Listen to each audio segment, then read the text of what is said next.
Have you ever sent a product or a tech pack to a manufacturer and they've come back with a quotation and you're like, how the heck did you come up with that?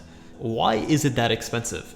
How can I make the product more affordable? This is the number one thing that you can do today with your manufacturer if you're a repeat customer of theirs to actually have more clarity over what you're paying for and how you can optimize costs. Well, what is it? Well, this is the secret of the bill of materials.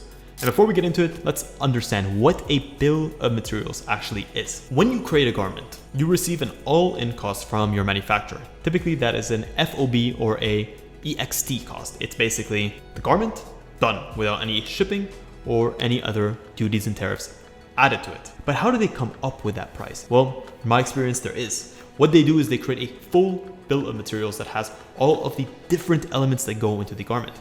Constitutes what is in the bill of materials allows you to clearly understand your COGS, and your COGS are your cost of goods sold as a business, and this is essential to maintaining profitability.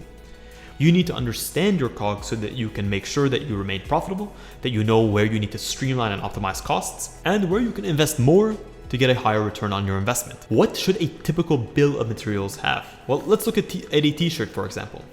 For you to understand a typical $12 unit cost, well, first we have the fabric, and the usage amount of that fabric is also going to be listed. Perhaps you're using 1 meter of fabric for that specific garment. You're going to get a cost per meter because that's typically how fabric suppliers will specify their costs. And you're going to see, okay, I'm being charged $4 for the fabric cost. Now you have a data point that you can use to optimize. Maybe you want to invest more into the fabric. You can pay a little bit more.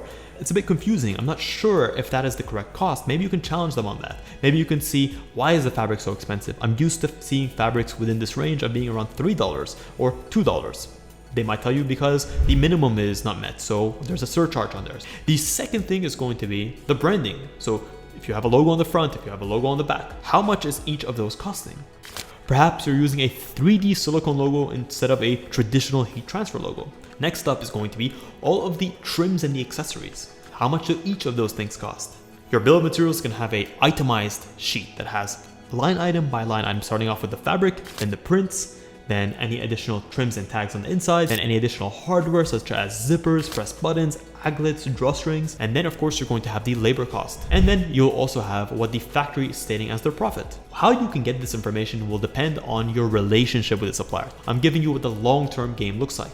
A bill of materials is an essential way to maintain full control and ownership over the different elements to go into your garment. How would you go about creating your own bill of materials? Well, open up Google Sheets. Start off with a sort of line item that goes off with the reference image, and you put the image in of what the detail is. Then you put the name of the thing. Is it fabric? Then put the unit of measurement, then put the unit cost, then put the cost per garment, and then go through all those line items. I typically like to separate them in terms of categories, and then you have the total cost of goods sold at the bottom. Let me know what you guys think. Have you guys had experience looking at bill of materials, and what has been your experience in terms of being able to negotiate against that bill of materials? If you guys think I missed anything in terms of what should be included in a bill of materials, let me know in the comments below. I'm always happy to hear from you guys. I say this from the very bottom of my heart. Thank you so much for tuning in to this episode of Fittdesign TV. Until next week's episode, stay awesome.